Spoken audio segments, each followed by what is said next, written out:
আসসালামু আলাইকুম ওয়া রাহমাতুল্লাহি ওয়া বারাকাতুহু। প্রিয় ইমানি ভাই এবং বন্ধুগণ, আশা করি আল্লাহ সুবহানাহু ওয়া তাআলা সকলকে ভালো রেখেছেন।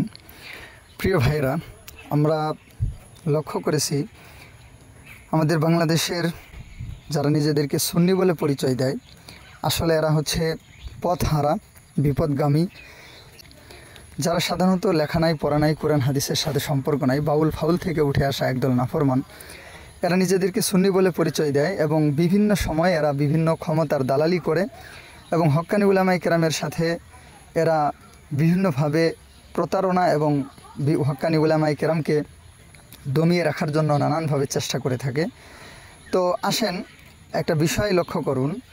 আপনারা ইতোপূর্বে কিছুদিন আগে দেখেছেন যে শায়েখ আহমদুল্লাহ সাহেবের একটা বক্তব্য নিয়ে আমাদের বাংলাদেশের তাহিরি আঙ্কেল যে কাহিনীটা ঘটিয়ে ফেলেছিল, মামলা করা এবং এখান থেকে নানান কিছু করতে গিয়ে সে আদালতের বারান্দায় গিয়ে ঘোরাঘুরি করলো এবং বিশাল একটা কিছু দেখাইলো, একটা বেডাগিরি দেখাইলো এবং বারবার করে এরা বলে থাকে এরা নবীর আশেক, দুনিয়ার সব কিছুতে ছাড় দিবে, কিন্তু নবীর এশকের বেলায় এদের কোনো ছাড় নাই।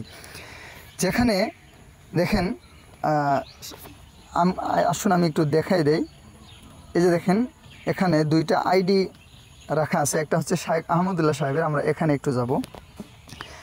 এই যে শায়েখ আহমদুল্লাহ সাহেবের, এটা দেখেন। এই যে শায়েখ আহমদুল্লাহ সাহেব, তিনি 12 ঘন্টা আগে পোস্ট করেছেন,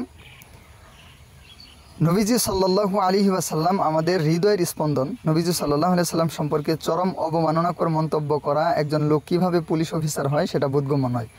এখান থেকে আপনারা অবশ্যই বুঝতে পারতেছেন যে তিনি কার কথা বুঝিয়েছেন।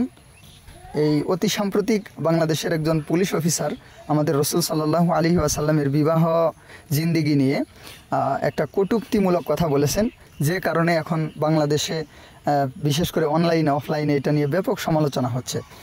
তো দেখেন, 12 ঘন্টা আগে শায়েখ আহমদুল্লাহ সাহেব এই বিষয়টা নিয়ে পোস্ট করেছেন। শুধু তাই নয়, আমাদের বড় বড় যত উলামায়ে কেরাম আছে এবং মোটামুটি প্রায় উলামায়ে কেরামগণ এবং দিনদার ব্যক্তিগণ এটা নিয়ে প্রতিবাদমূলক পোস্ট করতেছেন। কিন্তু আমাদের এই জুকার তাহিরি আঙ্কেলের আইডিটা একটু দেখে আসেন, আমরা একটু দেখে আসি। জুকার তাহিরি আঙ্কেল, যাদের এশকের জন্য, যাদের মানে নবীর এশকে এরা বাঁচে না, এরকম একটা অবস্থা। দেখেন, এই যে একদিন আগে পোস্ট করা হয়েছিল একটা রিলস, তারপরে দেখেন এই যে এখানে কারবালার বিষয়ে লেখছে 2 দিন আগে, তারপরে এই যে রিলস দেখেন। এই সকল ভুং ভাং নিয়ে কিন্তু সে এখনও পড়ে আছে। এইটুকু হিম্মত এই তাহিরি আঙ্কেলের হয় যে সে একটা পোস্ট করে একটা প্রতিবাদ করবে। মামলা তো দূরের কথা, মামলা এবং আদালতে ঘোরাঘুরি করা এবং বিভিন্ন বেফাঁস কথাবার্তা বলা এটা তো দূরের কথা, একটা পোস্ট করার পর্যন্ত সাহস দেখাইতে পারে নাই। আসলেই কি মনে হয় আপনাদের যে এরা নবীর আশেক বা এরা আসলেই প্রকৃতপক্ষে ইমানদার?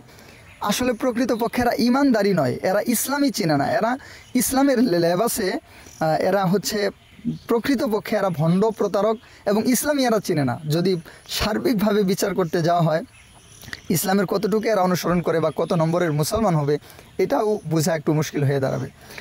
তো যাই হোক, আশা করি আপনারা বিষয়টা বুঝতে পারছেন যে এরা হচ্ছে প্রকৃতপক্ষে ইসলামের লেবাসে ভণ্ড, এরা হচ্ছে ইসলামের লেবাসে প্রতারক। আল্লাহ তাআলা এই সমস্ত প্রতারক থেকে পুরা মুসলিম জাতিকে হেফাজত করেন। আসসালামু আলাইকুম ওয়া রাহমাতুল্লাহি ওয়া বারাকাতুহু।